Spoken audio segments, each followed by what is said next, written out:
കുമ്പളയിലെ toll വിഷയവുമായി ബന്ധപ്പെട്ട് തന്നെയാണ്.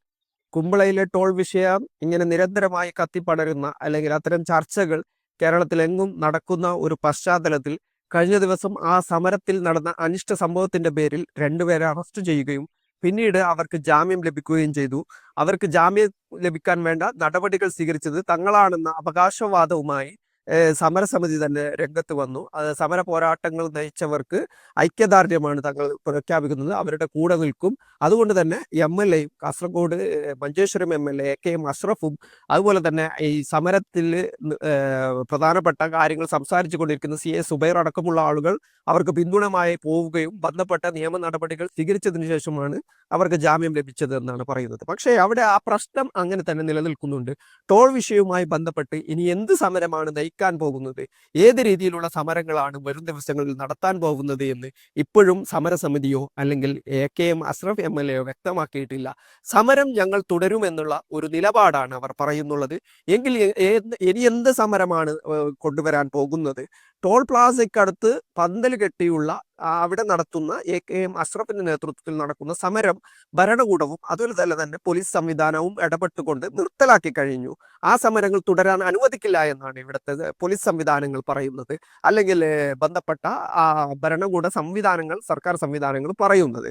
പക്ഷേ കാസർഗോഡ് മഞ്ചേശ്വരം MLA ആയ സമരസമിതിയുടെ കൺവീനർ കൂടിയായ AK അഷ്റഫും അതുപോലെ തന്നെ ഇവര് സമരസമിതിയും ഇനിയും എന്ത് സമരമാണ് അവിടെ നയിക്കാൻ പോകുന്നതെന്ന് വ്യക്തമാക്കിയിട്ടുള്ള, ജനങ്ങളെ സംബന്ധിച്ചിടത്തോളം ആ ടോൾ വിഷയം എന്നുള്ളത് അവിടെ നിലനിൽക്കുന്നുണ്ട്. നേരത്തെ STPI അടക്കമുള്ള സംഘടനകൾ കോടതികളിൽ കൊടുത്തിട്ടുള്ള കോടതി വ്യവഹാരങ്ങൾ അഥവാ കോടതിയിലെ നിയമ നടപടികൾ അത് തുടർന്നു കൊണ്ടേയിരിക്കുകയാണ്. ഈ മാസം 21-ന് ആ കേസ് വീണ്ടും ഹൈക്കോടതിയിൽ പരിഗണിക്കുമെന്നാണ് മനസ്സിലാക്കാൻ കഴിയുന്നത്. അതിൽ ഒരു വശത്ത് നിയമ പോരാട്ടങ്ങൾ നടക്കുന്നുണ്ട്, മറ്റൊരു വശത്താണ് ഈ സമരങ്ങൾ നടക്കേണ്ടുള്ളത്. പക്ഷേ സമരങ്ങൾ താൽക്കാലികമായിട്ട് ഇപ്പോൾ നിലച്ചിരിക്കുകയാണ്. നിലവിൽ സമരങ്ങൾ നടക്കുന്നില്ല. കാസർഗോഡ് ജില്ലയിലെ ജനങ്ങളെ സംബന്ധിച്ചിടത്തോളം അവരുടെ ടോൾ പ്രശ്നം അവസാനിച്ചിട്ടില്ല.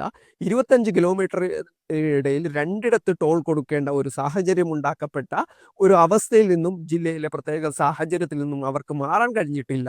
നിലവിലുള്ള ജനപ്രതിനിധികൾ, കാസർഗോഡ് MLA-യും അതുപോലെ തന്നെ MP അടക്കമുള്ള ആളുകൾ ഇടപെട്ടുകൊണ്ട് ഇതിൽ ഒരു പരിഹാരം ഉണ്ടാക്കാൻ ഇതുവരെയും സാധിച്ചിട്ടില്ല. MP നിലവിൽ മറ്റുള്ള പരിപാടികളിൽ പങ്കെടുക്കുന്നുണ്ടെങ്കിൽ പോലും കാസർഗോഡ് കുമ്പള ടോൾ വിഷയവുമായി ബന്ധപ്പെട്ട ഒരു മറുപടിയോ ഒരു സംസാരമോ നടത്താൻ തയ്യാറാവുന്നില്ല എന്നുള്ള ഒരു യാഥാർത്ഥ്യമുണ്ട്.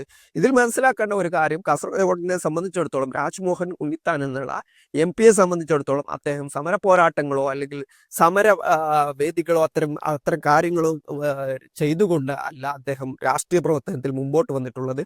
അദ്ദേഹം സംസാരിക്കാൻ കഴിവുള്ള ആളാണ്. ചാനൽ ചർച്ചകളിൽ നിരന്തരമായിട്ട് എതിർ ശബ്ദങ്ങളെയൊക്കെ മുനയൊടിക്കുന്ന രീതിയിൽ മറുപടി പറയാൻ കഴിയുന്ന രീതിയിൽ വളർന്നു വന്ന ഒരു നേതാവാണ്. പക്ഷേ ഇത്തരം ഒരു പ്രതിസന്ധി ഘട്ടത്തിൽ ജനങ്ങളുടെ ഒരു വിഷയമുണ്ടായപ്പോൾ അതിൽ നിന്നും ഒളിച്ചോടുന്ന ഒരു കാര്യമാണ് രാജ്മോഹൻ ഉണ്ണിത്താൻ എന്ന MP-യുടെ ഭാഗത്തു നിന്നും കണ്ടുകൊണ്ടിരിക്കുന്നത്. കുമ്പളയിലെ ടോൾ വിഷയം ഇതുവരെയും അവസാനിച്ചിട്ടില്ല. പക്ഷേ സമരങ്ങൾ ഇപ്പോൾ നടക്കുന്നില്ല.